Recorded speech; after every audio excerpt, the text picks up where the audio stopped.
Bismillahirrahmanirrahim. Alhamdulillahirabbil alamin wassalatu wassalamu asyrafil anbiya'i wal mursalin wa ala alihi wa sahbihi ajmain. Asyhadu an la ilaha illallah wa asyhadu anna Muhammadan abduhu wa rasuluh. Rabbi shrah li sadri wa yassir li amri wahlul 'uqdatam min lisani yafqahu qawli amma ba'd. Assalamualaikum warahmatullahi wabarakatuh. Apa khabar semua? Apa khabar semua para penonton? Ya, selamat datang, selamat kembali ke Borak, ke Bicara Pewarisan. Alright, tuan-tuan dan puan-puan, jika anda sudah pun bersama dengan kami sekarang ni, sila berikan indikasi yang anda sudah pun ke udara bersama kami di Bicara Pewarisan. Jika anda sudah bersama dengan kami, tulis sesuatu di ruangan komen. Masya Allah, yes. Waalaikumsalam, apa khabar? Kita ada Ajalin, kita ada Yana, Azwan, Ayub, kita ada Mimi, Zarina, kita ada Tuan Sabri Malik, Laila Abu Sama, Aznati, ya, kita ada Hajalin. Ya, terima kasih. Ya, alright.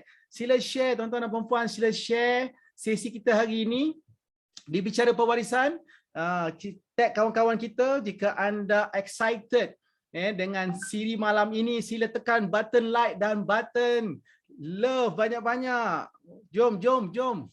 Sabtu malam Ahad, jom kita kongsi, kita share banyak-banyak supaya rakan-rakan kita dapat bersama-sama menonton dalam siri kita pada malam ini di Bicara Pewarisan yang kita tampilkan panelis yang luar biasa hebat, tuan-tuan dan puan-puan. Alright. Selamat kembali kepada semua para penonton kita yang setia bersama kami di Bicara Pewarisan. Dan selamat datang bagi anda yang baru menonton bersama kami ke TV Kausa Channel yang dibawakan khas untuk anda dalam segmen Bicara Pewarisan. Izinkan saya memperkenalkan diri saya. Nama saya Kamarul Azhar bin Hashim dan saya adalah co-founder bagi Kausa Wealth Management, syarikat yang menyediakan perkhidmatan, perancangan dan pengurusan harta Islam berlandaskan syariah, tuan-tuan dan puan-puan. Dan kami adalah agensi korporat yang terbaik, iaitu mewakili syarikat prinsipal, iaitu syarikat Patuh Amanah, Wasiat Syu'ab Berhad. Tuan-tuan dan puan-puan, segmen Bicara Pewarisan ini dibawakan khas kepada anda untuk menyampaikan kepentingan ilmu pewarisan harta kepada umat Islam di luar sana, agar tuan-tuan dan puan-puan mendapat ilmu ini yang dapat membantu anda untuk memastikan anda ada tips-tips bagaimana anda boleh merancang pewarisan. Apatah lagi dalam suasana yang sangat genting sekarang ini, sangat orang kata apa, penting sekarang ini, di mana kita tahu kadar kematian juga meningkat disebabkan COVID-19. Walaupun kita sudah pun menerima hampir 70% menerima vaksin, tapi dalam masa yang sama, tuan-tuan dan puan-puan, risiko itu masih ada. Dan kita untuk memastikan kita di luar sana sentiasa menjaga kesihatan kita, tapi dalam masa yang sama juga adalah penting untuk anda sebagai pemilik harta ataupun pemilik perniagaan di luar sana yang sentiasa bersedia untuk memastikan apa yang kita miliki hari ini akan dapat memberikan manfaat, kejayaan dunia dan akhirat melalui perancangan yang bijak, itu perancangan pewarisan harta Islam. Tuan-tuan dan puan-puan, kullu nafsin za'iqatul maut, setiap yang menyawa pasti akan merasai kematian. Yang penting, tuan-tuan dan puan-puan, bukan banyak atau sedikit harta yang kita tinggalkan, tapi apakah yang kita buat dengan harta tersebut, bagaimana ia memberi manfaat kepada diri kita sebagai jambatan akhirat kita, sebagai saham akhirat kita, dalam masa yang sama untuk memastikan orang yang kita kasihi hari ini akan dapat meneruskan kehidupan. Biarlah tangisan itu menjadi tangisan kesedihan, bukan tangisan yang orang kata apa, menangisi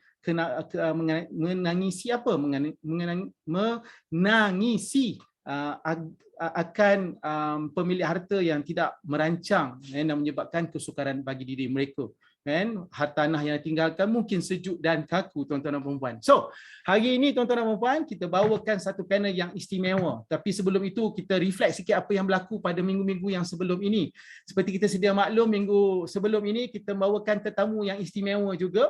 Yang sebelum ini kita bawakan Ustaz Husni. Oh ya, siapakah Ustaz Husni? Ustaz Husni adalah pakar zakat daripada PPZ, yang kita bawakan topik yang istimewa pada minggu sebelum ini, iaitu Ustaz Husni mengupas sama ada pusaka dari sumber tak patuh syariah boleh diwariskan atau tidak. Kan menarik sangat topik itu kan. Masa seperti orang kata apa, pergi macam angin je, cepat je. Kerana banyak soalan yang ditanya, banyak orang tak tahu tentang zakat kan, apa yang bagaimana nak membersihkan harta dan seterusnya. Kan, tetapi ada juga soalan-soalan yang berkaitan dengan hartanah, sama ada hartanah tersebut perlu dizakat atau tidak. Menarik kan?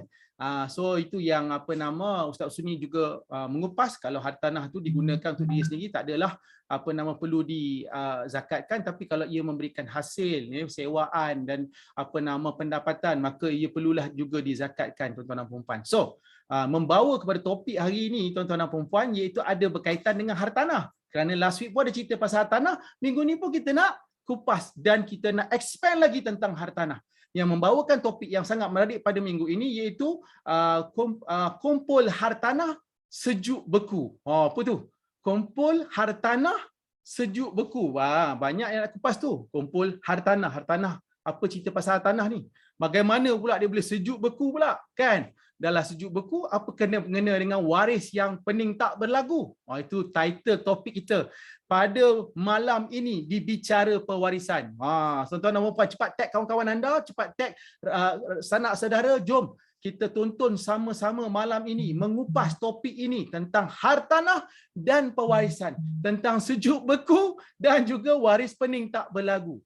Kenapa? Sebab tuan-tuan dan puan-puan, kita lihat hari ini ramai juga yang melihat peluang dalam suasana market tengah orang kata mencabar sekarang ini disebabkan COVID-19. Betul tak? Dah 2 tahun dah apa nama kita terkurung, tapi dalam masa yang sama juga ada juga peluang-peluang di dalam hartanah. Orang yang melihat daripada sudut investment hartanah ni melihat ada peluang, dan ada juga yang berlumba-lumba untuk memiliki hartanah sewaktu harga dalam harga diskaun sekarang ini. So ramai yang berlumba-lumba tapi lupa nak menyusun strategi pengurusan harta apabila berlaku kepada mereka. Berlaku apa? Berlaku mungkin kematian.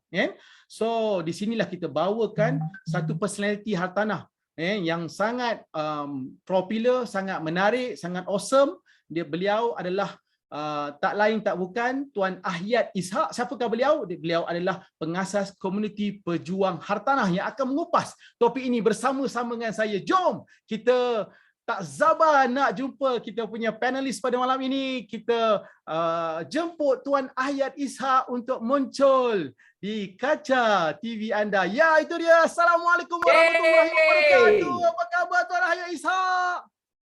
Waalaikumsalam. Wow. Masya Allah, tu dia. Kita baru nak start ni kan, dah terus meletus dah. Inilah dia tuan-tuan dan puan-puan, sahabat saya Tuan Ahyat Ishak. Siapa tak kenal beliau? Beliau adalah cikgu hartanah. Beliau juga adalah pengasas pejuang hartanah, tuan-tuan dan puan-puan. Nah ini dia, malam ini kita bawakan. Kalau nak cerita pasal, itu dia tengok tu. Pejuang hartanah dengan baju dia pun tulis pejuang hartanah kan. Ini baru tengok baju hitam. Kalau baju tentera lagi tak tengok lagi kalau dia pakai baju tentera. Gitu dia. So Tuan Ahyat Ishak ini adalah rakan persetujuan saya daripada dalam industri, dan industri Tuan Ahyat secara spesifik adalah industri hartanah, tuan-tuan dan puan-puan. Itu dia. Dan Tuan Ahyat ini saya adalah satu individu yang saya kagumi daripada sudut perjuangan beliau. Beliau mempunyai misi yang sangat besar, tuan-tuan dan puan-puan, daripada sudut pemilikan hartanah di kalangan bumi putera di tanah air kita sini, di Malaysia ini. Dan beliau sangat aktif, daripada sudut training dan daripada sudut memberikan tips-tips yang sangat awesome kepada para pelabur di luar sana, kepada para pemilik hartanah ataupun bakal pemilik hartanah luar sana, untuk memastikan mereka memiliki hartanah tersebut dengan cara yang betul, di landasan yang betul, dengan teknik yang betul. Tu dia tuan-tuan dan puan-puan. Jom tulis dekat ruangan komen. Selamat datang Tuan Ahyat Ishak. Yes, tekan share dekat ruangan komen. Kalau anda excited dengan kehadiran Tuan Ahyat Ishak, tulis Ahyat awesome. Yay. Alright. So Ahyat, so malam ni kita ada ramai yang menonton bersama-sama kita pada malam ni baru aja kita ke udara berapa minit dah lebih kurang kat 60 orang dah bersama dengan kita hari ni, malam ni. So pastinya dia orang tak sabar nak berkenalan dengan Tuan Ahyat. Tuan Hayat Ishak ini sahabat saya ni. Okey, jom Hayat, kita nak berkenalan biar rakan-rakan kita kat luar sana yang dah kenal lebih mengenali, yang belum kenal kan, maka tak kenal maka tak cinta, betul tak? So kita nak kenal Tuan Hayat. Tuan Hayat, cuba cerita sikit latar belakang Tuan Hayat, orang mana asalnya kan? Masih bujang ke ataupun sudah berkahwin? Ada keluarga kan? So cerita sikit Hayat, so rakan-rakan kita kenal. Okey. Assalamualaikum Tuan Kem. Sebenarnya saya sangat-sangat bertuah dapat dijemput Tuan Kem. Saya pun menanti-nantikan ni bilalah saya dapat jemputan ke Bicara Pewarisan Kausar Channel. Saya sangat-sangat kagum dengan perjuangan Tuan Kem.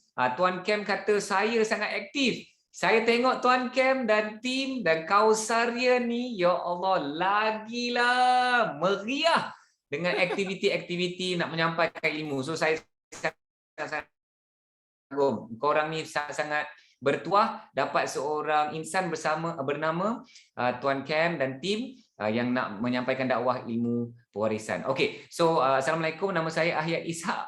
Nama saya Ahiyat Ishak. Lahir KL, memang orang KL. Mak ayah dari Negeri Sembilan. Mak daripada Selangor, ayah dari Negeri Sembilan. Saya jarang nak kenalkan diri. Tapi saya melabur hartanah pada tahun 2003. Pada masa itu sebenarnya saya dah berumur 24 tahun. Tarikhnya. So boleh buat kira-kira 18 tahun dulu saya beli hartanah pertama pada umur 24 tahun. So 24 campur 18 ialah 32 tahun. Cakap jaya. So alhamdulillah, saya ni atuk saya cikgu, mak saya cikgu ekonomi. Akhirnya saya ni jadi cikgu. Hayat tidaklah menjadi seorang trainer hartanah, tapi dapat awal ni saya seorang usahawan daripada universiti, dah memang berniaga nasi campur, kantin sekolah, trading, barang yang RM1 boleh jual RM1.20, nak jual tudung, telekung, stationery, macam-macam lah yang diusahakan. So pelbagai bidang perniagaan yang kami ceburi, ada yang berjaya, ada yang gagal, banyak yang gagal. Tapi one of the constant is daripada banyak bisnes-bisnes kami ni, semua sikit-sikit yang untung-untung tu memang disalurkan kepada pelaburan hartanah. Memang daripada awal memang bukan tak suka kereta, tapi tidak melampau kereta. Dan kebanyakan duit tu pergi kepada pelaburan hartanah. So itu sebabnya Hayat sekarang ni mengajar hartanah lah. So kalau ada orang tanya, Hayat ni apa? Selain daripada Hayat ni manusia, Hayat ni seorang lelaki, Hayat ada misai, Hayat ni seorang cikgu hartanah. Itu dia. Cikgu hartanah. Saya ni Cikgu hartanah. Itu dia. Cikgu hartanah yang mengajar pasal pemilikan hartanah, pelaburan hartanah. So Hayat bukan ejen hartanah. I love ejen hartanah. Tapi Hayat bukan ejen hartanah. So, selepas orang belajar daripada Hayat, mereka akan membeli dengan ejen-ejen yang lain. So, boleh beli dengan siapa-siapa pun, tapi nak belajar tu dengan cara yang betul. Itulah lebih kurang pengenalan diri. Hayat, macam mana Hayat boleh minat ke dalam dunia hartanah, dan apa yang mendorong Hayat memiliki hartanah pada umur 24 tahun? So dia punya spark dia tu macam mana tu? Cuba para penonton kita nak tahu tu. Menyebabkan Hayat hari ni kan jadi cikgu hartanah, mesti ada spark dia. Apa yang menjadi inspirasi untuk minat hartanah? Actually kalau nak dilihatkan, bila saya fikirkan kembali, benda ni berlaku much earlier tau, Cam. Masa saya kecil-kecil dulu, mak ayah saya ni, ialah zaman dulu kita tak ada Astro, tak ada YouTube, tak ada gadget kan. So bila mak ayah ajak jalan-jalan hujung minggu, so kita cakap ye je lah. So naik kereta Protosaga diorang tu, naik pergi, dan diorang akan bawa kita orang pergi jalan-jalan, ronda-ronda ke kawasan orang-orang kaya kan.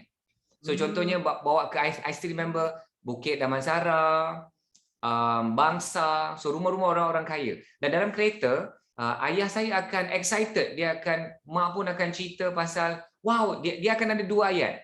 Wow, tengok orang kaya rumah cantik. So the next car, the next house, dia akan cakap, oh rumah cantik orang kaya. So dalam kereta, saya tak tahu apa itu kaya dengan miskin. Kerana kita orang pun tidak datang daripada keluarga yang miskin. We come from a middle income family lah. Both my parents were government servant. Mak pun cikgu kan.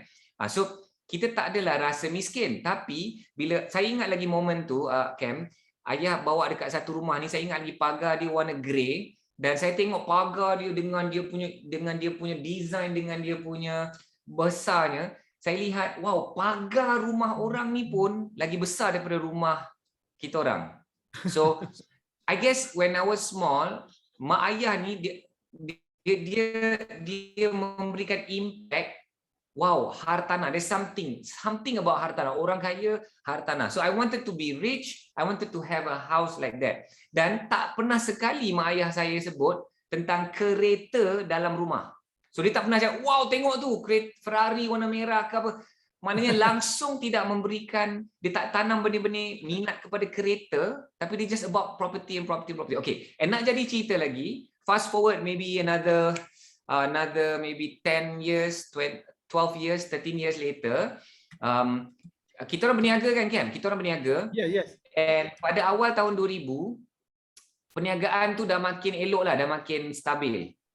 And pada masa tu saya kata, okay, mama mesti beli Merc atau BMW. Yelah nak, kita kan keluarga pun dah tahu kita ni orang berniaga. So takkanlah tak pernah maju-maju kan. Kenalah tunjuk daripada Wira, my mother drive Wira masa tu. Saya ingat lagi Wira hitam, nombor dia WDY6292. Wow, saya ingat lagi. Dan takkanlah nak balik kampung naik Wira aje. So mesti mama nak upgrade kereta. And masa tu, my mother tak beli kereta. Dia tetap dengan Wira dia. And dia beli hartanah dekat Puchong. So masa tu, saya rasa macam, seriously, ni sejujurnya, saya ada sedikit marah. As a son kan, rasa macam kalau balik kampung dengan kereta baru style juga kan. Kita bukan kenal kereta tapi kita tahu there is like status kan, status. But because I love my mother so much, and my mother ni my hero. My mother is my best friend, my mother is my sifu, my mother is my role model.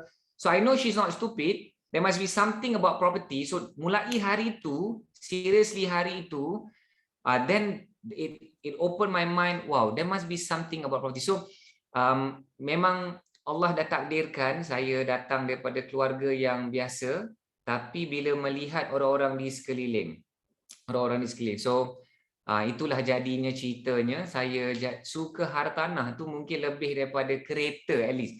Because zaman sekarang anak-anak kita tak perlu diajar pasal kereta. Diorang kenal, anak-anak saya ni saya tak tahu macam mana. Diorang kenal Ferrari, diorang kenal Lamborghini, diorang kenal kereta yang macam bunyi roti tu, Bugatti. So diorang kenal, anak-anak kita pasal kereta ni tak payah ajar. Tapi hartanah, apa tu? Pagani, Bugatti, Pagani kan. Ya, so akhir tak pandai sangat tapi bunyi roti. Yang saya tahu roti naan, roti canai itu memang favorite, tapi roti-roti ni memang roti-roti Eropah. And seriously, saya pula bila dah membesarkan anak sendiri, saya pun buatlah strategi mak ayah saya. So dalam kereta, dulu kan masa ada tol Shah Alam tu kan. So bila nak keluar daripada tol Shah Alam, sebelah kanan tu kan ada Subang Jaya kan, sebelah kanan ada macam apartmen. So dalam kereta saya akan menjerit lah. Wow, Amin, wow, ui, gempanya, wow, that's amazing. Anak-anak saya pun macam, what's amazing? What's amazing? Do you see that robot? Do you see that robot? Saya panggil crane tu robot, because anak-anak suka robot. So saya panggil lah, robot. Mana robot? Mana robot? Okay, where's the robot? So that robot is building an apartment. That's amazing. So dia orang macam, apa yang amazing? So kita kena letakkan, because anak-anak ni dia sayang mak ayah. Because dia tahu mak ayah sayang dia. So bila mak ayah letakkan sayang itu, excitement itu kepada satu benda, mereka juga akan meletakkan sayang itu pada benda itu. Tapi mak ayah zaman sekarang, bila dia nampak yang tadi apa, Pagani, Bugatti tu kan, saya belum nampak lagi. Tapi contoh mak ayah nampak Ferrari Lamborghini, berkejar-kejar, lepas tu ambil handphone. Okey sayang sini, jom ambil selfie, ambil selfie. So anak-anak tak tahu apa mak ayah nak ambil selfie kenapa ni. Betul, Dia betul, tak betul, tahu betul. kereta tu binatang apa, makhluk apa. Tapi Yes. mereka melihat papa sangat terkinja-kinja. Mak sangat excited. Selfie ni, selalu so dia pasal kereta. Oh kereta ni dia ada makam yang tinggi dalam hidup mama dengan papa. Maka dia ada letaklah makam yang tinggi dalam diri mereka. So bukan nak kata diracuni, nothing wrong suka kereta. Tetapi kalau kita melihat perjuangan hartanah tu sebagai penting, dan kita kena tanamlah ilmu dan kesedaran tentang pemilikan itu. Dah keluar dah cerita-ceritanya. Dia panggil the power of suggestion. So apa yang Hayat cerita ni, the power of suggestion. So you are suggesting to the children, and you suggest it with full of emotions and excitements. Kan, bukan saja kalau Hayat cerita ke anak-anak, pastinya anak-anak excited. Yang para penonton malam ni tengok Hayat excited macam ni pun terus excited. Saya pun dalam belah sini pun rasa excited dah ni. Wow, kalau anda rasa excited kan, tulis kat ruangan komen tu, saya excited kan. Dengar, saya excited. Tu dia. Inilah dia kesan daripada Hayat Ishak ni kan. Walaupun kita berada di kaca TV ataupun kaca monitor anda sekarang ni, anda pasti akan rasa terexcited sangat. Betul tak? So Hayat, macam mana daripada hartanah tu, you excited dapat hartanah, you own the hartanah, dan tertubuhnya pejuang hartanah. So how do you inspire to have the pejuang hartanah tersebut? Mungkin Hayat boleh kongsi sedikit-sedikit dengan para penonton kita pada malam ni, apa yang mencetuskan pejuang hartanah? Okay, so bila saya mula-mula dulu 2003, memang tak nampaklah sangat penglibatan orang Melayu. So that was very very obvious to me. And then fast forward, macam masih tidak ada kesedaran, tak ada minat. Kalau tengok expo, program-program besar, tak nampak orang kita. Dan Hayat pernah ada satu event tu, Hayat tengok, okay, semua Chinese and tak ada orang kita, orang Melayu. And the worst part is, ada orang India. So dalam saya fikir, kenapa jadi macam ni kalau ikut populasi negara kita ni, ramainya patutnya orang Melayu Islam kita, kemudian Chinese, kemudian yang sikit tu Indian. Tapi dalam program ni, Melayu tak ada, Indian ada. So masa saya rasa macam, okay, benda ni dah tak seimbang. This is not normal, and kalau benda ni berterusan, dia sangat mengerikan. And fast forward, memang rupa-rupanya, memang, back then, orang kita tidak ada excitement dan kesedaran itu. Tak tahu kenapa, sebenarnya Cam, pada tahun 2017, Hayat ditimpa satu sedikit dugaan lah. Ada seorang sahabat, dia beli hartanah dan dia rugi 300,000. Dan pada masa itu, saya mencuba sedaya upaya untuk selamatkan keadaannya. So long story short, tak dapat nak selamatkan. Dan masa itu saya sangat-sangat down. 2017 saya sangat-sangat down. Dan saya jumpalah penasihat agama. So, semua orang kena ada penasihat agama dia, ustaz-ustaz yang bijak pandai dalam Islam ni kan. Dan saya tanya soalan ni. Ustaz, kenapa saya? Kenapa saya? Saya tanya, kenapa saya kena menangis bila kawan saya rugi, bila ada orang kena tipu dalam hartanah? Kenapa saya kena rasa sedih bila orang Melayu lain tak memiliki hartanah? Kenapa saya kena rasa sedih? Kenapa orang lain tak nak minat pasal hartanah? Kenapa saya kena sedih? Soalan tu pun ustaz pun relax je. Dia pandang saya pun sengit macam mana nak jawab soalan ni. Tapi akhirnya bincang. Jawapannya ialah Allah dah pilih lah. So kalau nak rewind balik, Cam, 2011-2012, Hayat nak betul-betul mengajar pasal hartanah. So that was about 8 years dah melabur hartanah, nak mula mengajar. 2013, Hayat terbitkan buku pertama. It was in English.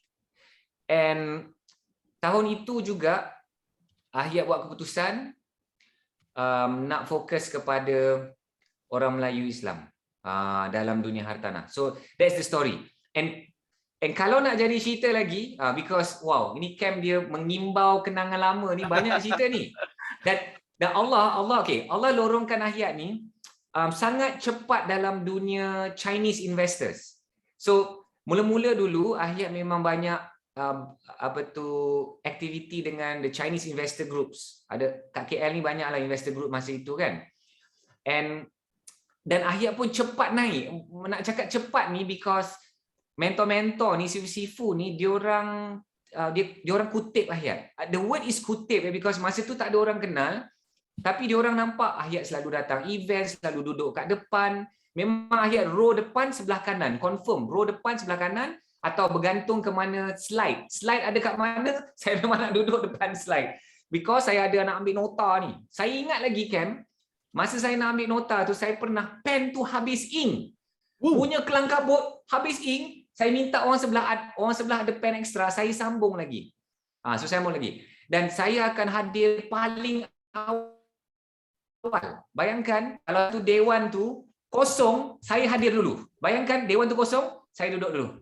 Sebelum sifu tu datang, saya duduk dulu. Wow. So bayangkan, so sifu-sifu tu datang, dia ternampaklah budak Melayu ni, saya lagi kurus masa tu, yang cekeding kan, yang innocent, tunggu kan, tak ada kawan, macam nak tegur pun dia orang risau kan. Okay, so dan bila habis program, Ahyat yang akan last kali balik. So Ahyat pun bayangkan, orang dah mula balik kan, kita duduk lagi. Because kita nak mendampingi sifu-sifu ni. Dan sifu-sifu Cina ni, saya boleh katakan, dalam 10 orang, bila saya mendampingi mereka dan saya kata, sifu, saya nak angkat beg sifu. Saya tak nak gaji, saya nak angkat beg. So dalam 10 orang tu, 5 tak layan lah. 5 tak layan. Tapi 5 layan. And 5 yang layan ni, diorang saya cepat merapati mereka. Okay. Nak jadi ceritanya, so saya selalu follow satu orang sifu ni, dan sifu ni dia cakap, Ahyat, this is the time yang you nak tengok the real game. So saya kata, okay, what is the real game? Ni nak tengok, dia panggil the Super Club. Super Club ni, malam tu, dinner tu, ada 6 meja. Satu meja tu ada 10 orang. Saya seorang yang mamat Melayu. Okay, so maknanya ada 59 Chinese and saya seorang Melayu. Dan saya ingat lagi, Super Club tu kena letak atas meja 200,000. Maknanya dia kena bawa 200,000 cash. Kalau you tak ada 200,000 cash, you are not in the Super Club. Maknanya you tak boleh invest dengan macam abang long je lah, abang semua lah. So saya ni dapat masuk tanpa bawa cash tu lah. Saya ingat lagi. So saya ingat lagi masa saya pergi event tu, semua Porsche, Ferrari, kereta yang roti-roti tu, saya tak tahulah, I don't know what car it was. Dan saya masa tu saya ingat lagi, saya bawa CRV. Saya bawa CRV not bad lah kan, tapi because kereta-kereta yang sport-sport yang lain ni, saya ingat lagi Indian yang nak valet tu, dia cakap, okay nak. Saya cakap tak apa, saya parking kat seberang jalan. Kerana segan. Okay, so dalam event tu, malangnya, okay, momen itu yang saya buat keputusan saya nak ambil jalan sendiri. Because malam tu, saya ingat lagi, waiter datang nak hidang air. Yeah. Dan waiter tu tanya saya, would you like red wine or white wine? So masa tu, iyalah. So saya cakap, oh no, I don't drink. Can you give me a Coke? Okay. So saya ingat lagi the Chinese investor sebelah saya, dia tepuk saya. Zaman tu belum COVID lah, so boleh tepuk-tepuk lah kan. Okay. So dia cakap, sini ya, tak ada orang nampak lah. So saya cakap, bukan. Saya memang tak minum. Okay, lepas tu waiter tu bawa Coke dalam cawan wine yang sama yang orang lain minum. So saya macam, okay. So at that moment saya kata, okay, at the moment saya kata, this is not my place. Nothing wrong, itu gaya hidup mereka, itu cara mereka. Nothing wrong. Kita ni orang Islam. So saya kata, wow, dah lah event pun tak ada orang Islam kita, dan event-event diorang pun budayanya berbeza. Lepas tu saya bagi tahu sifu saya, lamalah juga, maybe a few weeks lepas tu, saya call, saya cakap, sifu, thank you so much for the opportunity, bagi saya mengajar, bagi saya platform. tapi saya mau cari jalan sendiri. So dia cakap something tau, dia cakap something. Ahyat, today is a very sad day for me. And I know with your speed, you are going to overtake me. So saya pun macam, no lah Sifu, I will, I will, kita jaga hati Sifu kita kan. So itu antara momen-momen dia tak tahu kenapa dia nak, momen dia nak mengimbau kembali. So agaknya Allah dah atur lah kan, Allah dah atur all this. Sifu ni laju bagi Ahyat platform, jadi panel forum macam malam ni, macam jadi panel forum, suruh kupas pasal budget, suruh kupas pasal isu, suruh bagi talk, ajar. Lepas sesi dia bagi Ahyat 1 jam. So bagi pentas pertama, bagi majalah pertama, bagi surat khabar pertama, bagi TV interview pertama. So dalam hidup Ahyat, ramai mentor-mentor macam ni yang Allah macam mudah je because niat pakai ilmu kan. So Allah hadirkan orang-orang macam tu. So itu sebabnya zaman sekarang bila Ahyat ada peluang untuk bantu orang-orang yang baru nak naik, memang Ahyat sangat-sangat laju. Okey, nampak ada orang, contoh ada orang kat IG, ada budak ni dia cakap, Ahyat saya dah follow Ahyat.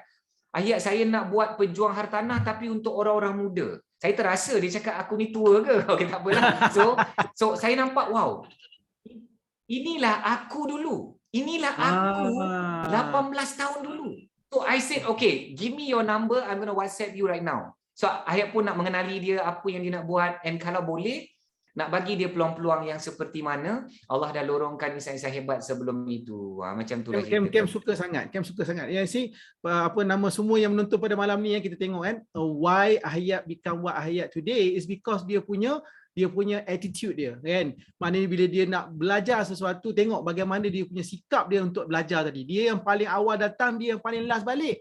Ini orang yang betul-betul nak belajar dan dia mencari guru, tuan-tuan dan puan-puan kan. Maknanya kata apa, dia tahu kat mana ilmu tersebut, dia pergi belajar, dan dia bukan saja begitu, dia mencari mentor kan. Maknanya dia offer diri sebagai mentee dan ikut saja guru-guru. Di sinilah yang the attitudes makes the difference kan. Orang kata 99% adalah attitude kan, dan satu je lah daripada sudut orang kata hard work, orang kata apa intelligent tersebut. Tapi attitude yang Ahyat tunjukkan tadi tu membawakan peluang-peluang di mana diberikan peluang-peluang oleh sifu-sifu dia, dan akhirnya Allah memilih Tuan Ahyat untuk berada dalam industri hartanah ini untuk membantu ummah pula. Dan di situlah bermulanya pejuang hartanah ya Ahyat. Pejuang hartanah. Masa itulah pejuang hartanah. Nak jadi cerita juga, antara orang yang mencetus pejuang hartanah ni ialah Irfan Khairi. Saya memang kat Dubai.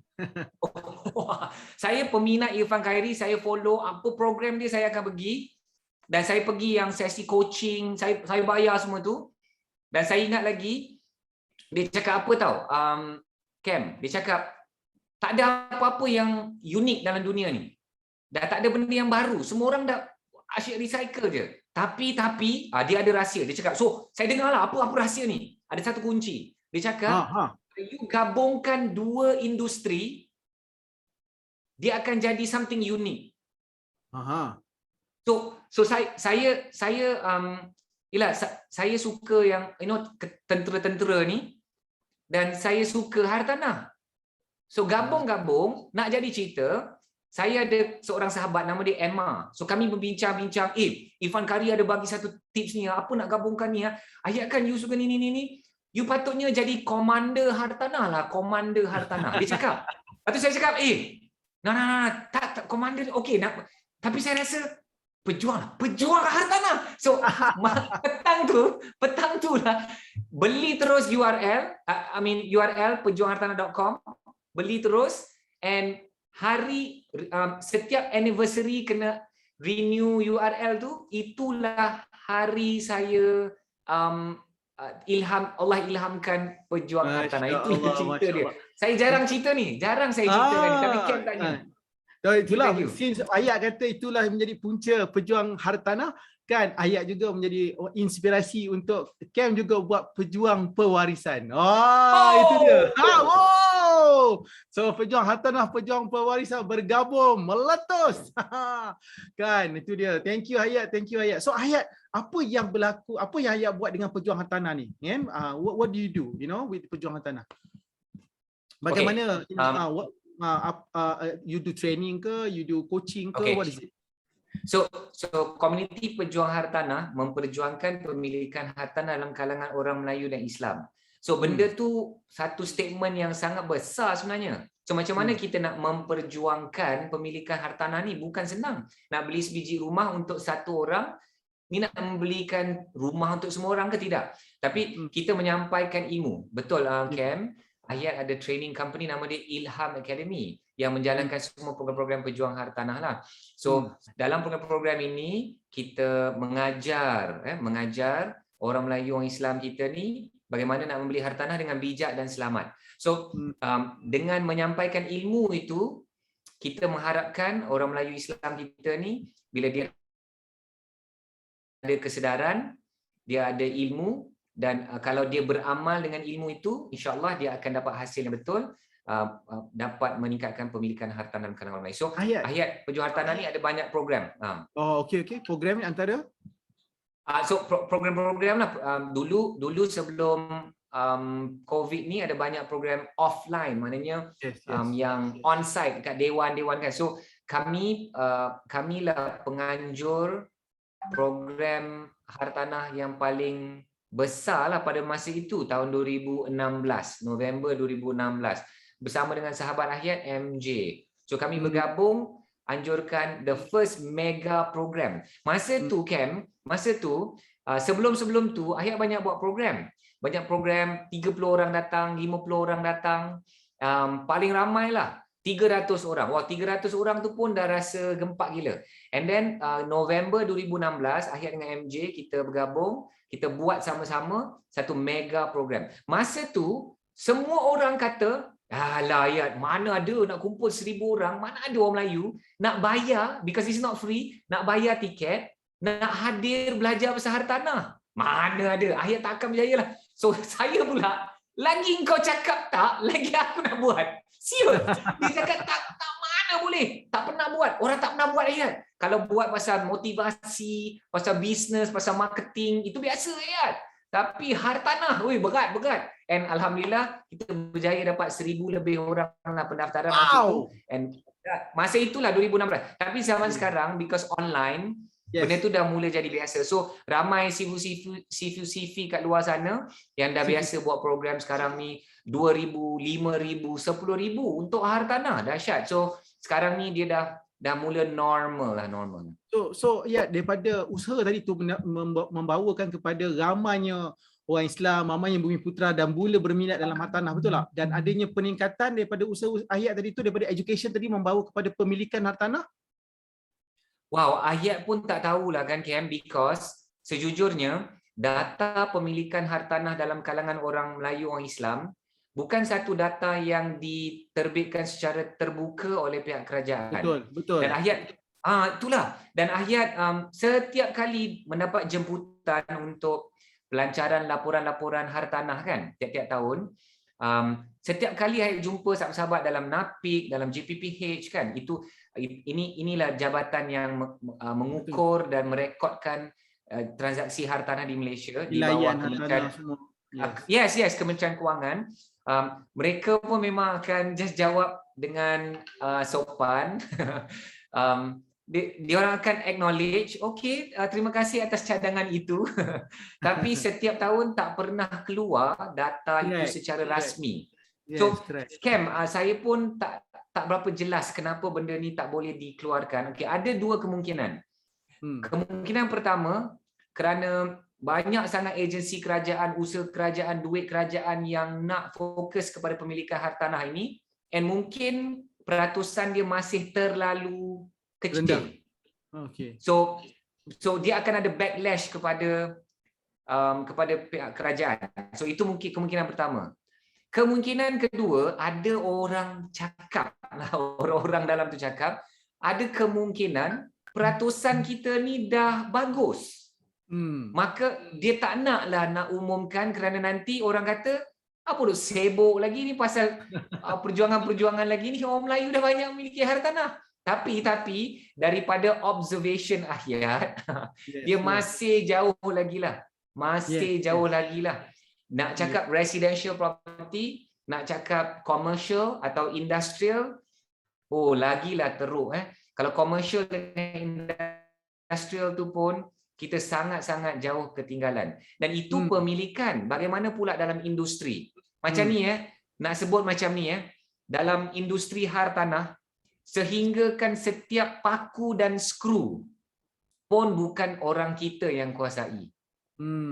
So kalau paku tu pun jangan cakap macam mana the contractors, the developers. Now another interesting fact.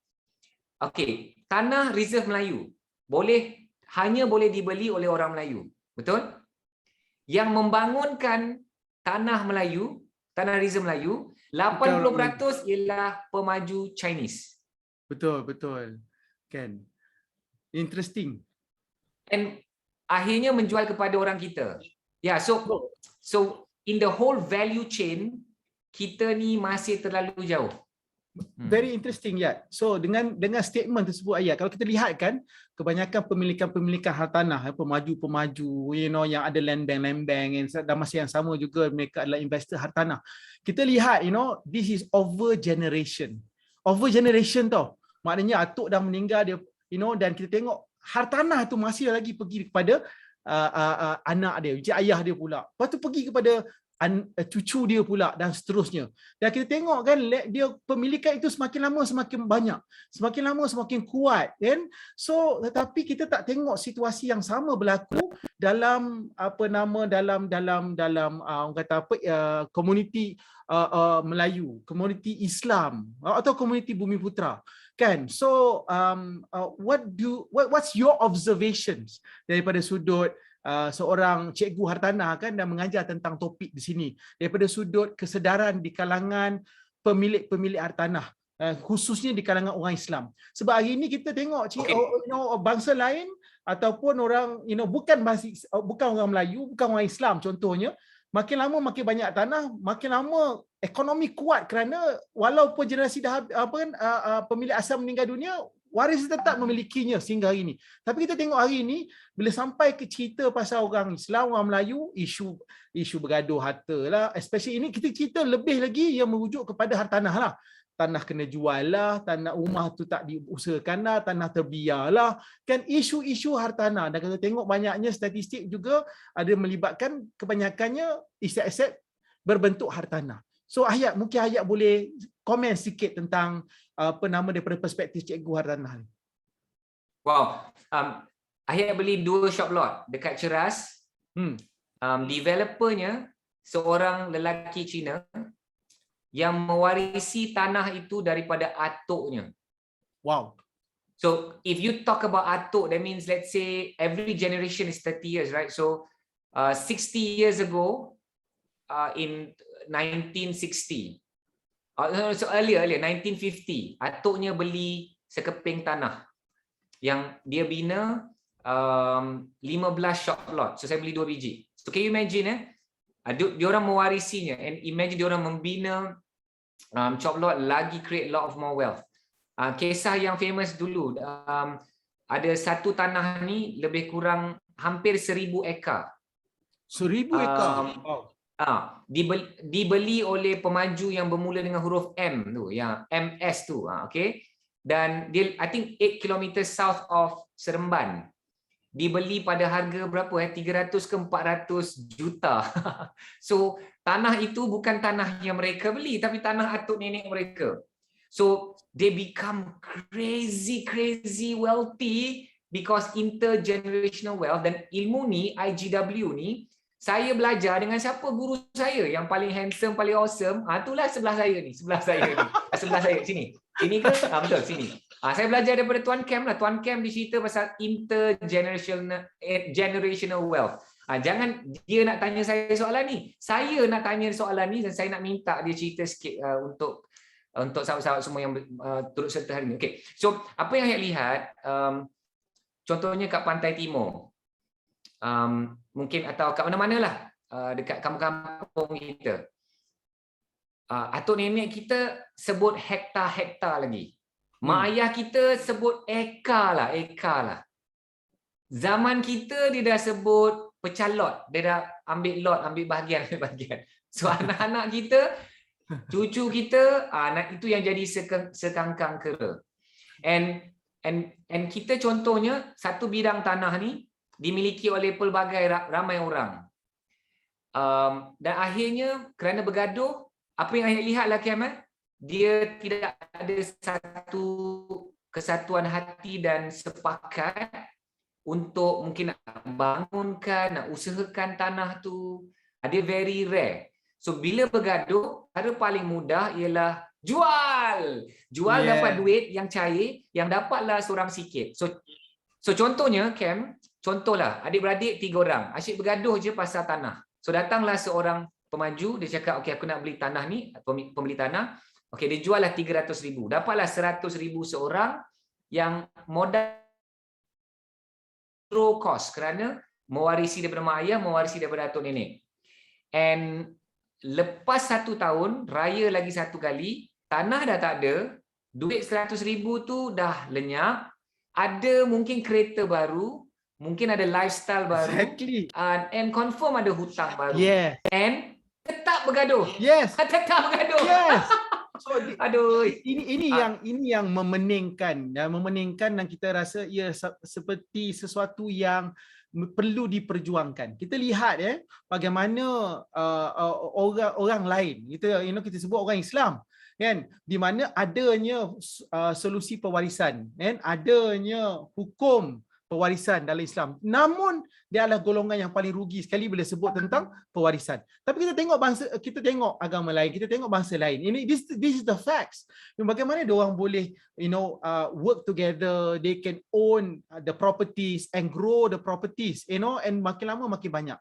Ada apa yang penyebabnya. So di sini kalau kita tengok ayat Tuan Hayat, menariknya lah apakah yang the current generation sekarang ni, especially generation yang telah dididik oleh cikgu hartanah kita ni, dan dah ada kesedaran daripada sudut pemilikan hartanah, beli hartanah banyak-banyak apa semua and so on. Sebab apa? Hartanah ni boleh jadi orang kata satu kekayaan yang boleh diwarisi secara bergenerasi, IGW ni, intergenerational wealth transfer ni.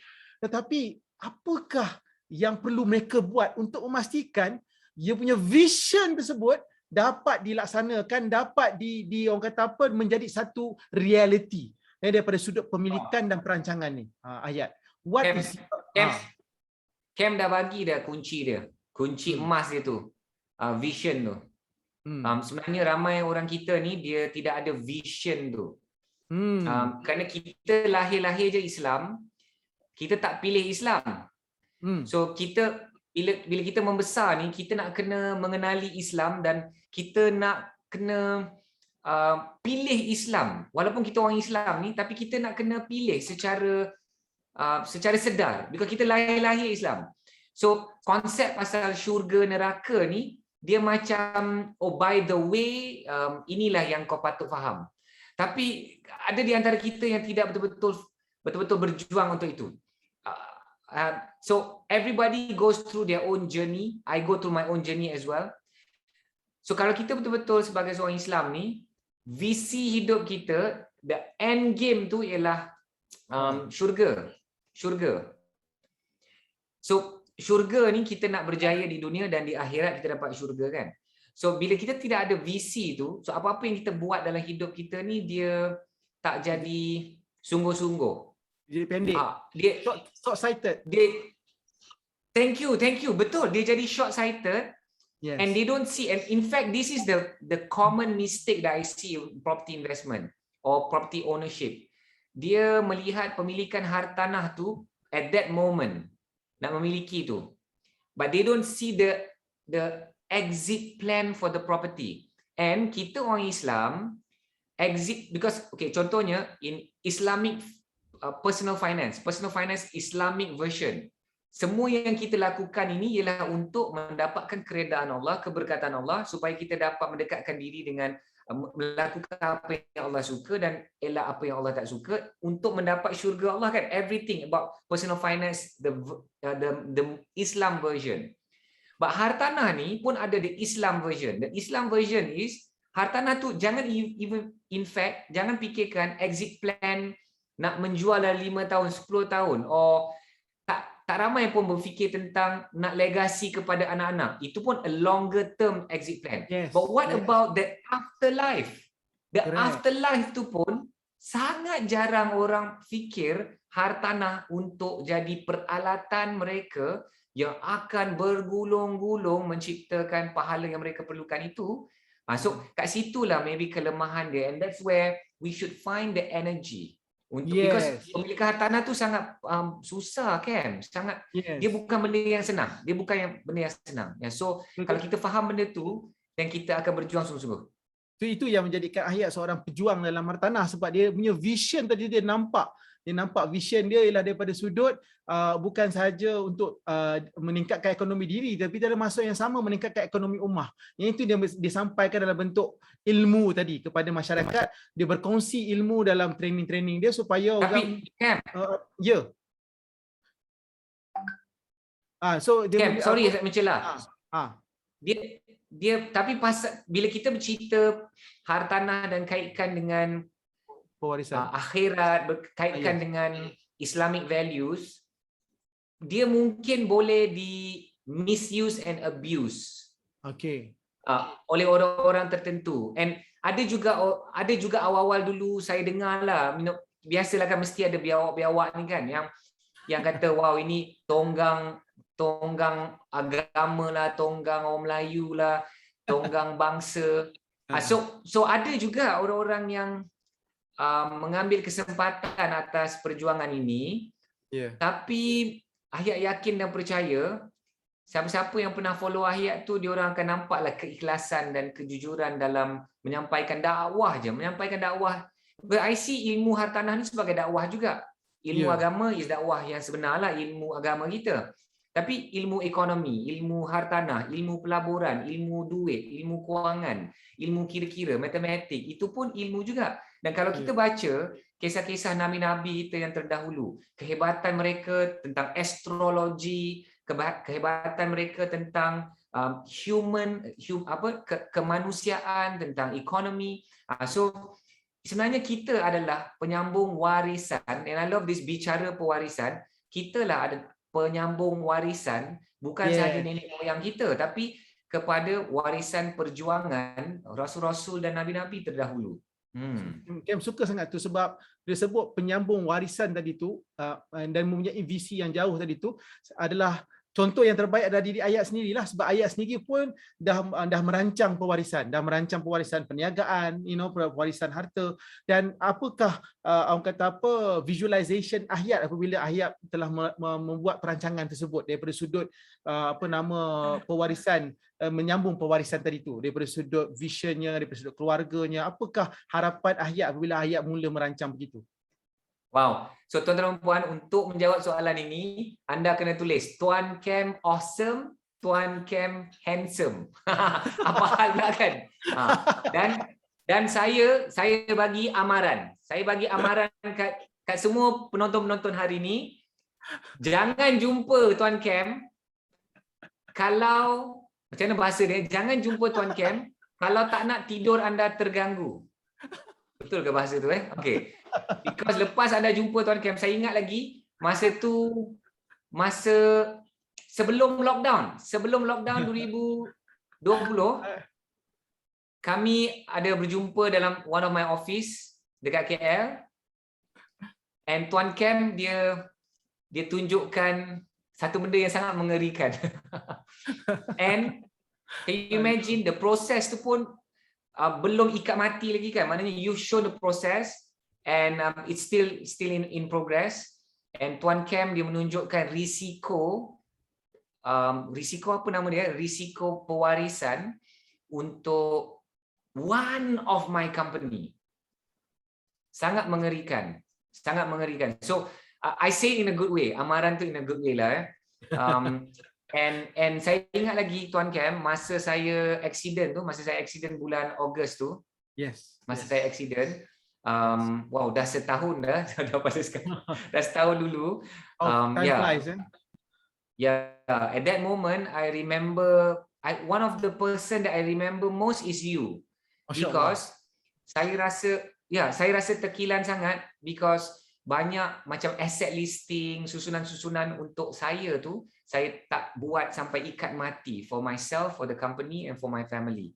So benda ni lah saya sangat-sangat beruntung, dan saya selalu kata kat Tuan Cam, ilmu hartanah ni, ilmu yang paling seksi dalam dunia hartanah ialah ilmu pewarisan. So kalau ikutkan Tuan Cam yang menyampaikan ilmu pewarisan ni, Tuan Cam yang paling paling K-pop sekali dalam dunia hartanah, sepatutnya lah. Guna perkataan seksi tak sesuai, kerana kita ni bercerita tentang pengurusan harta syariah, cara syariah. So maksud ayat, ilmu yang paling kritikal sekarang ni ialah ilmu pewarisan, and saya rasa ilmu tu sangat rare and sukar nak dapat, tapi hadirnya dan tim Kausaria ni saya sangat-sangat kagum, because now ilmu pewarisan tu semakin disampaikan ke dalam masyarakat. Masya Allah, tu dia tuan-tuan. Tuan Ahyat ini sendiri pun jadi inspirasi kerana kepada camp diri sendirilah, pasal apa? Pasal berkongsi ilmu ni kepada orang yang ada vision yang jauh dan menyentuh kehidupan orang lain daripada sudut hartanah, itu menyebabkan orang lain akan terinspirasi juga, ya, dengan vision dan juga tindakan Ahyat itu sendiri. So kita ambil 30 saat seminit untuk berehat seketika sebelum kita nak dengar pesanan-pesanan terakhir Tuan Ahyat, ya, untuk kita punya what we call pesanan penaja. So Nizam, silakan.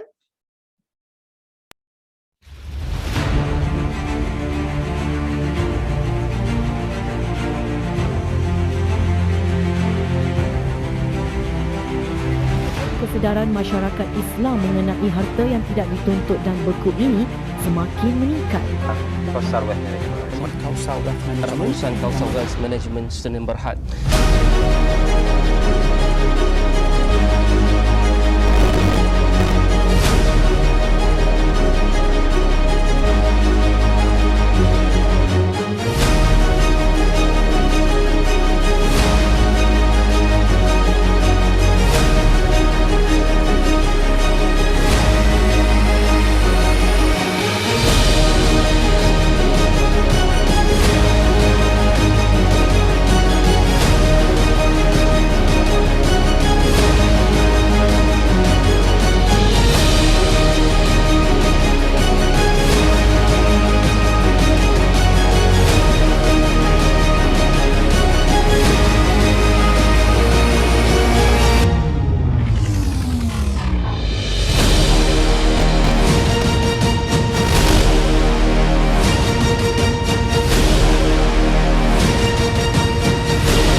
Itu dia tuan-tuan dan puan-puan, kita bersama dengan Tuan Ahyat Ishak, iaitu pengasas pejuang hartanah, yang membawakan topik yang sangat menarik malam ini tuan-tuan dan puan-puan. Kumpul harta sejuk beku, kan tuan-tuan dan puan-puan, kumpul banyak harta, tapi kemudian Tuan Ahyat kata tadi, kita nak pastikan orang kata harta tu boleh diwarisi secara bergenerasi. Kita lihat orang kata pelabur-pelabur lain yang bukan Islam, for example, dia boleh membina kekayaan daripada satu generasi ke generasi yang lain kerana tanah yang mereka miliki dapat diwarisi.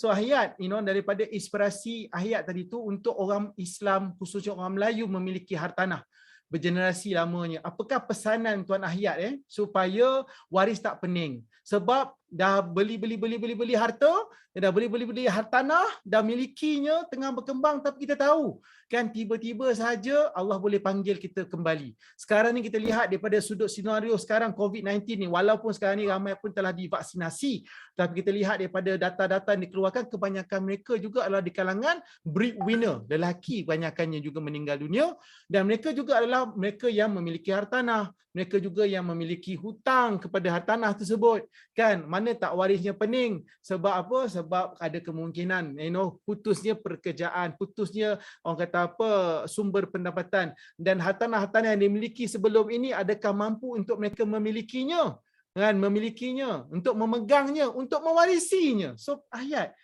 ini adalah satu suasana yang kritikal, lebih-lebih lagi kepada pemilik hartanah. So apakah pesanan dan saranan ayat sebagai seorang cikgu hartanah kepada pemilik hartanah sana daripada sudut persediaan pewarisan? Okey. So perkataan dia A, bukan untuk ayat tapi untuk amanah. Kena jaga amanah. Tulis tuan-tuan dan puan, amanah. So kena jaga amanah. Kalau kita lihat hartanah ni satu benda yang kita nak miliki. Kita nak miliki. Dan kita nak miliki. Dan kalau boleh kita tak nak lepaskan. Kerana ini milik kita. Itulah yang boleh rasa tamak, rasa gelojoh, rasa tidak rendah diri, rasa kepunyaan itu. Tapi kalau kita lihat hartanah itu sesuatu yang kita miliki sementara sebagai amanah kepada Allah, dan tugas kita ialah untuk menyampaikannya sebagai satu legasi kepada the next generation, kerana tugas mereka adalah untuk meneruskan lagi legasi itu dan meneruskan lagi legasi itu. Kalau kita lihat benda itu sebagai amanah kita kepada Allah, yang tidak ada satu benda yang di dunia ini yang kita miliki, so kita tak jadi kalut sangat. Kita tak jadi tamak. Orang yang tamak ni ialah bila dia tak cukup. Dan kita dah belajar daripada ustaz-ustaz dalam agama Islam, dia hanya ada kaya dan cukup. Dia tak ada kaya dan miskin. Dia ada kaya dan cukup je. So kita semua sebenarnya kena rasa cukup. So bila kita rasa cukup, kita tak jadi tamak. Wanting more in life is not being greedy in life. I want to achieve more. I have sales this year 1 million. I want 2 million. I want 3 million. Itu bukan tamak. I want to grow. I want to break through. I want to prove to Allah that I can do my best and I give to Allah to do the rest. And I boleh kongsikan rezeki dengan lebih ramai orang. Okay, so that is not greediness. That is breakthrough. That is drive. That is purpose. So kita kena lihat benda itu sebagai amanah yang kita nak tinggalkan sebagai legasi. Okay, itu nombor satu. Nombor dua, dalam pemilikan hartanah ni, kita kena mulakan dengan master plan hartanah. And this is what I share in most of my program. Kenapa hartanah jadi sejuk beku? Ahyat bersembang dengan Tuan Cam kerana Tuan Cam busy, Ahyat busy. So kami sempat bagi voice note je. So dalam voice note tu kami dah memberikan idea-idea dan Tuan Cam memang team dia pun sangat superb. Saya puji Tuan Cam. Saya cakap, Tuan Cam, dahsyat gila tajuk ni. Dahsyat gila you punya perenggan-perenggan menerangkan apa yang saya nak ni. Tahu tak apa dia jawab? This is the mark of a great leader. Dia cakap, Ahyat, itu tim saya yang buat. Saja je nak buat Ahyat jealous. Sebagai seorang leader, kita tak boleh, we cannot be the smartest guy in the room as a leader.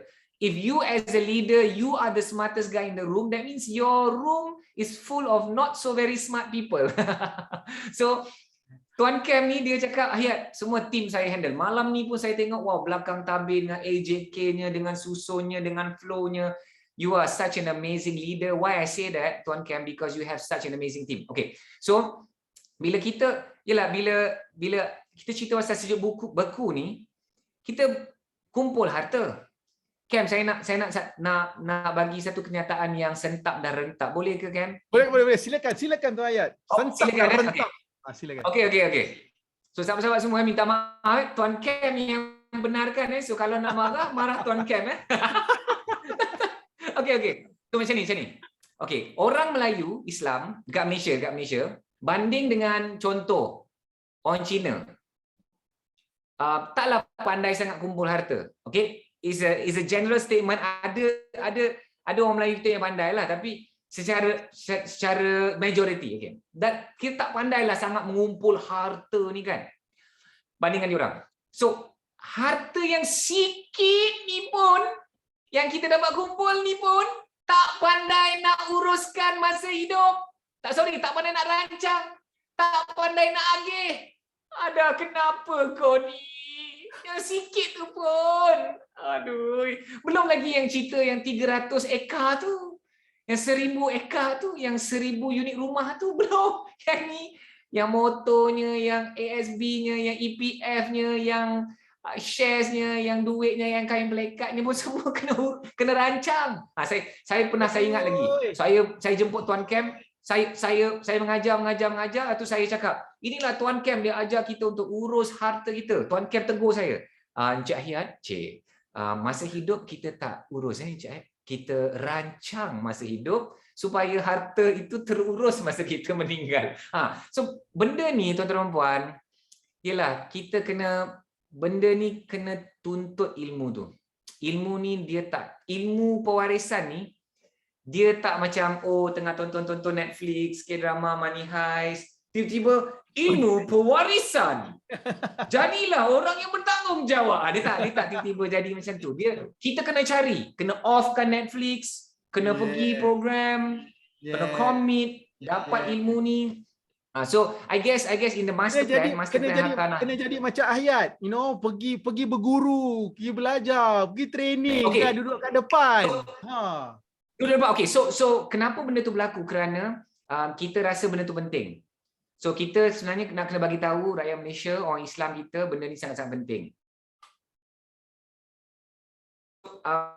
So tadi first thing is amanah, second is master plan. The master plan, jaga amanah Allah, and then master plan hidup. So master plan hidup orang Islam kita ni bukan daripada lahir sampai umur 75 atau 80 tahun.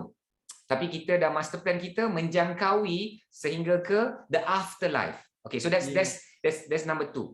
And number 3, kalau kita nakkan kejayaan yang sebenar itu, yang teragung itu, so kita kena bertanggungjawablah masa kita sementara hidup ni. So pemilikan harta ni tuan-tuan dan puan ialah satu nikmat yang sangat-sangat besar. Satu rezeki yang sangat-sangat besar. And kita kena sangat-sangat bertanggungjawab kerana kita orang Islam yakin dan percaya kita akan mati. Dan macam Tuan Kem kata, memang kes kematian, kita tak nak jadi statistik kes kematian. Kita doakan sangat, kita dijauhkan, keluarga kita dijauhkan. But kita tahu dan yakin dan percaya kita akan mati, so semua ini perlu dibuat. So Ahyat sangat menyerulah, ramai antara kita yang orang Melayu kita dah terbuka minda nak membeli hartanah, memiliki hartanah, melabur hartanah, menjadi pelabur saham, kripto, emas. So kita dah makin hebat dalam pemilikan harta, dalam pelaburan. Sejujurnya kita semakin hebat.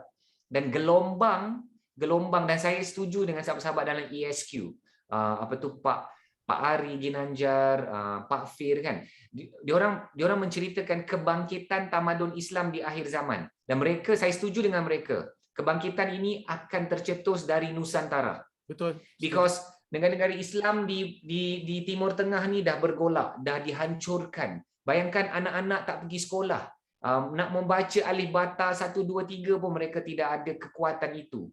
Nak makan pun mungkin tak cukup. Dan bayangkan bagaimana mereka telah menghancurkan generasi-generasi yang akan datang. So kebangkitan tamadun Islam ni peluangnya sebenarnya dari Nusantara. So kalau sahabat-sahabat semua percaya, so adakah anda mahu menjadi? Adakah anda mahu menjadi orang-orang yang boleh katakanlah at least kita tidak berjuanglah seperti Nabi Muhammad SAW dan rasul-rasul yang sebelumnya.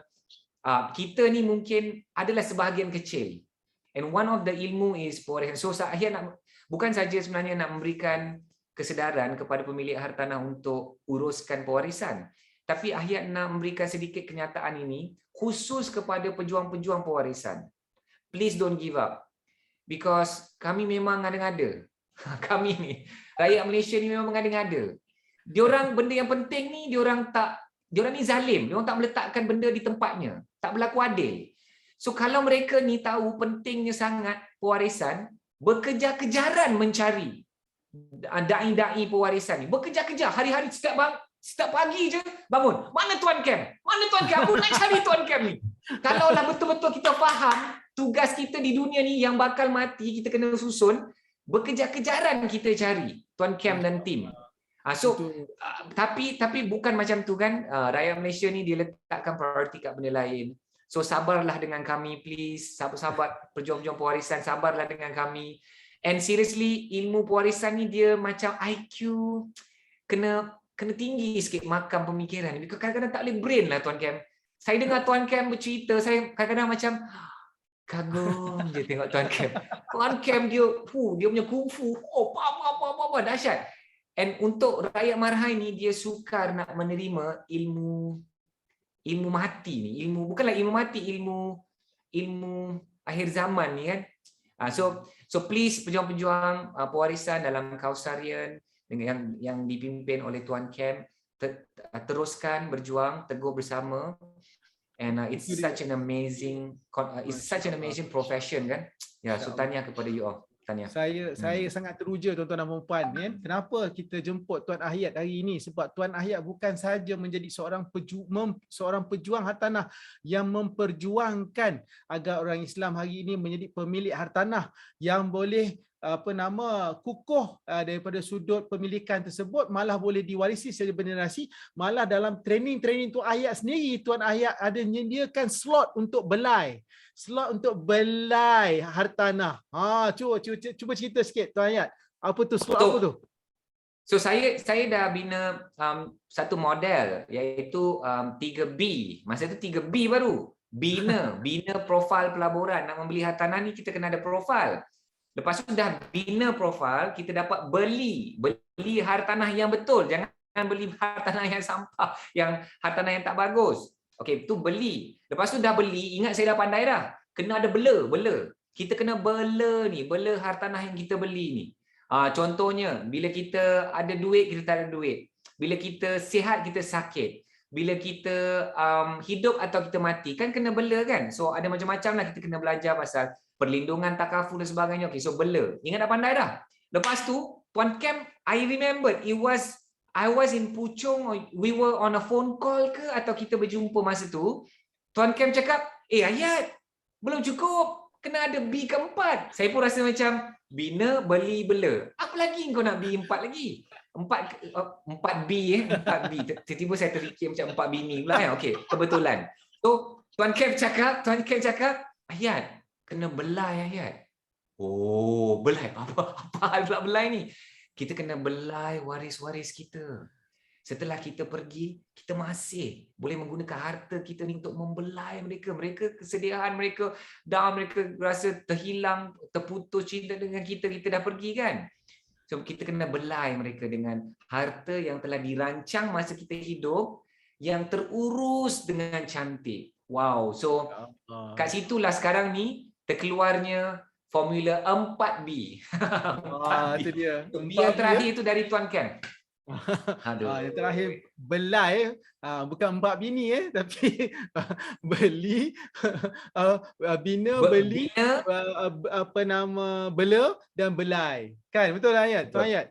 Itu dia tuan-tuan dan puan-puan kalau anda seorang pemilik hartanah, anda juga berguru dengan cikgu hartanah kita hari ini, pastinya anda tak akan terlepas daripada apa yang keluar dari mulut Tuan Ahyat. Dia akan pastikan anda sebagai pemilik hartanah akan belai juga, iaitu merancang pewarisan harta Islam tuan-tuan dan puan-puan. So itu dia tuan-tuan dan puan-puan. Masa sangat mencuburui kita. Kalau anda rasa sesi malam ini sangat awesome, Tuan Ahyat sangat awesome, sila tulis kat ruangan komen. Tulis Ahyat awesome. Tulis. Yeza, tulis sekarang kan.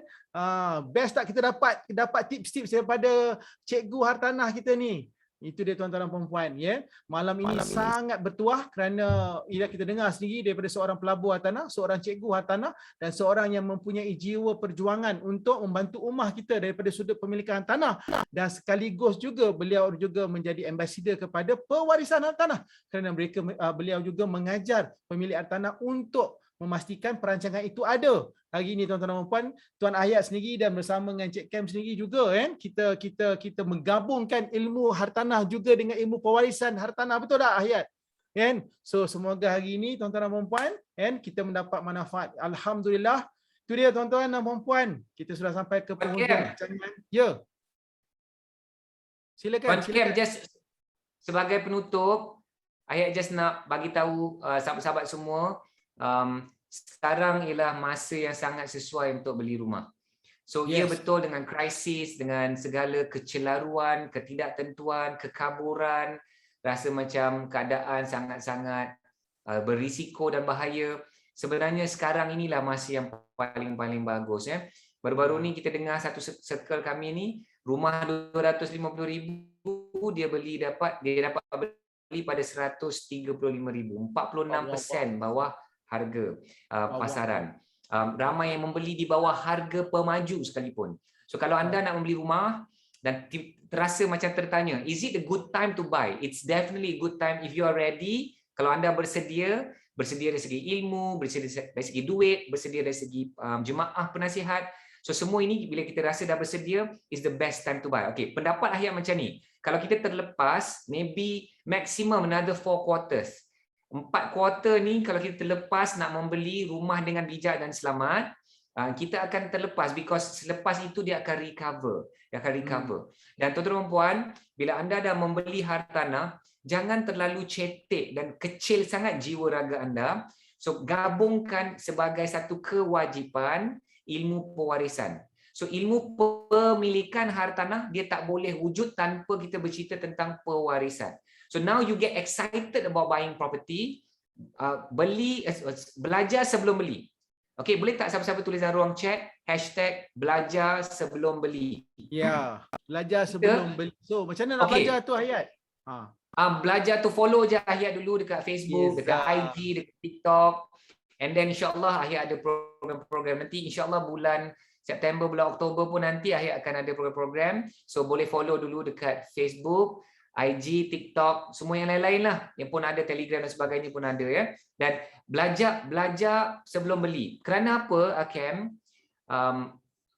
Kasut RM300, handphone RM3,000, kereta RM30,000, rumah RM300,000, 3 juta.